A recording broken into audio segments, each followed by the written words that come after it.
The message was never meant for her. It was meant for a woman whose number he had saved under a nickname that now felt cruelly ironic. One careless tap, one exhausted moment of weakness, and a flirty, half-joking text about stolen glances and late-night coffee had flown into the phone of the coldest, most powerful CEO in the city. A woman known for shutting down billion-dollar negotiations without blinking. A woman who had never once smiled at him in the elevator. 5 minutes later, as rain hammered against the windows of his small apartment and his daughter slept curled on the couch, there was a knock at the door that would fracture his quiet life forever. If you believe in kindness, second chances, and the idea that one small mistake can sometimes change everything, take a moment right now to like this video, share it with someone who needs hope, leave a comment, and subscribe to the channel. Stories like this remind us that hearts can open when we least expect it. Ethan Cole had not planned for his life to become this small.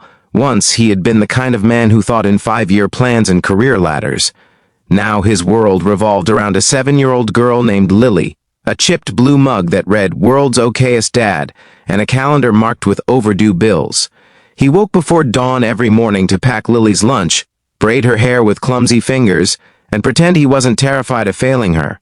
Her mother had died suddenly 2 years earlier, leaving behind a silence so loud it still rang in the walls of their apartment.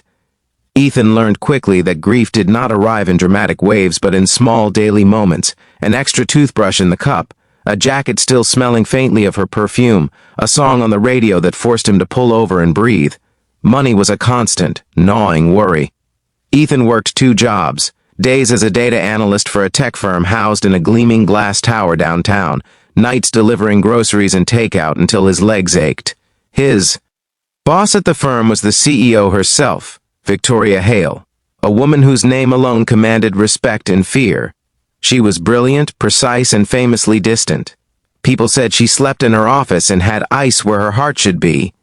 Ethan had exchanged exactly 3 sentences with her in 2 years, all of them strictly professional, all of them delivered with her eyes already moving to the next task. That night, exhaustion pressed down on him like a weight. Lily had fallen asleep on the couch after insisting on waiting up for him, her homework spread around her like fallen leaves. Ethan tucked a blanket around her, brushed a kiss into her hair, and sank onto the edge of the sofa. His phone buzzed with a message from a woman he'd recently matched with online, someone kind and warm who had laughed at his awkward jokes. Without really looking, his fingers typed back something playful, something he hadn't allowed himself to be in a long time, a line about wishing for company, about how the rain made the city feel lonely, about coffee and maybe more if the night allowed. The moment his phone chimed with a read receipt, his stomach dropped. The name at the top of the screen was not the woman he'd been talking to. It was Victoria Hale. Panic surged through him, hot and dizzying. He reread the message, each word now glowing with humiliation. He imagined his job dissolving in the morning, imagined being escorted out of the building, imagined Lily's face when he told her he couldn't afford her school anymore. His fingers trembled as he typed apology after apology, explanations tumbling over one another, but there was no reply, just silence. 5 minutes passed, then 6, then 7. The rain intensified, drumming against the windows like a countdown. Then there was a knock. At first, Ethan thought he was imagining it. No one ever came to his apartment this late. The knock came again, firm and deliberate. His heart pounded as he crossed the room, every step heavy with dread. When he opened the door, Victoria Hale stood there, rain-darkened hair pulled back, tailored coat speckled with water, eyes sharp and unreadable. The hallway light framed her like a scene from a film, unreal and impossible. She did not smile. She did not scold. She simply looked at him as if he were a puzzle she had decided to solve in person. The minutes that followed felt suspended in time. Ethan apologized again, words spilling out of him, his voice low so he wouldn't wake Lily. He explained the mistake, the exhaustion, the grief that sometimes made him forget where he was. Victoria listened without interruption.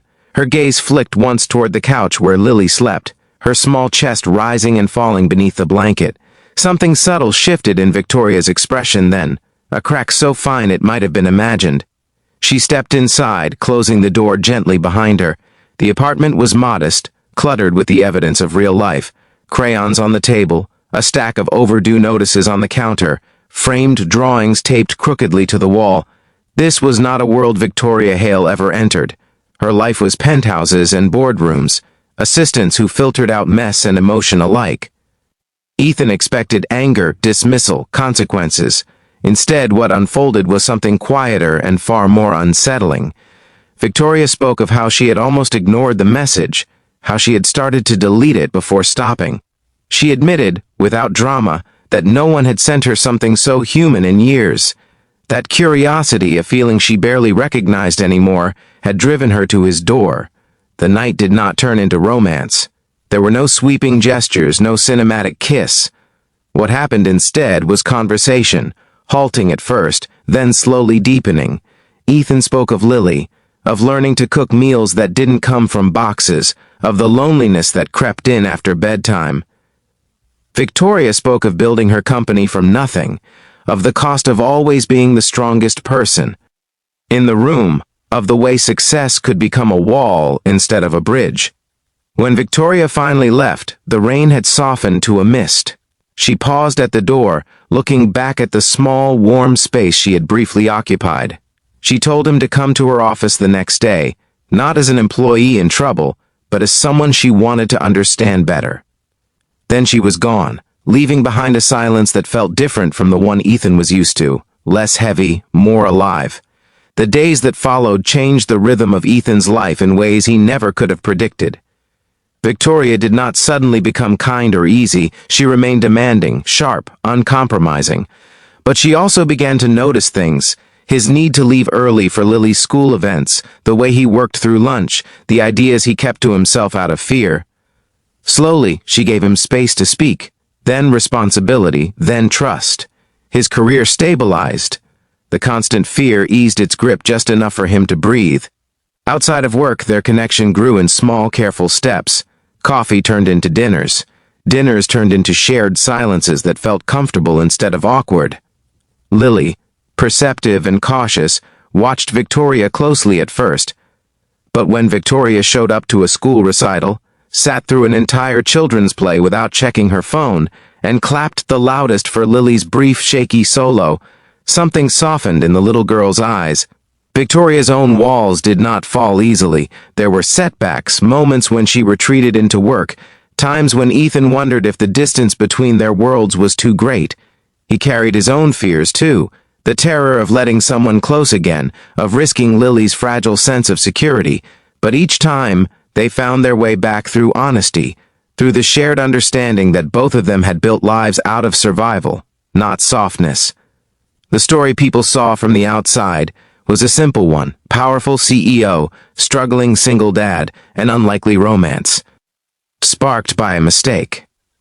What they did not see were the quiet victories, the way Victoria learned to leave the office before midnight, the way Ethan learned to ask for help, the way Lily learned that love could arrive again, not to replace what was lost, but to add something new.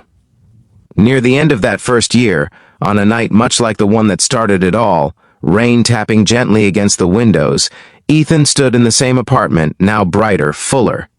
Lily slept in her room, drawings replaced by framed photos.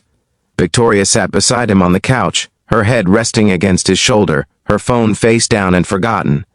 Ethan thought about the message he almost never sent, about the fear that had followed, about the knock that had changed everything.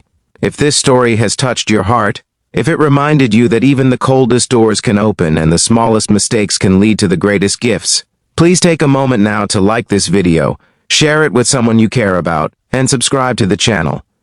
Your support keeps stories like this alive. And before the ending, we have one special request for you. Comment below and tell us whether you believe life's biggest changes come from careful planning or from unexpected moments like this one.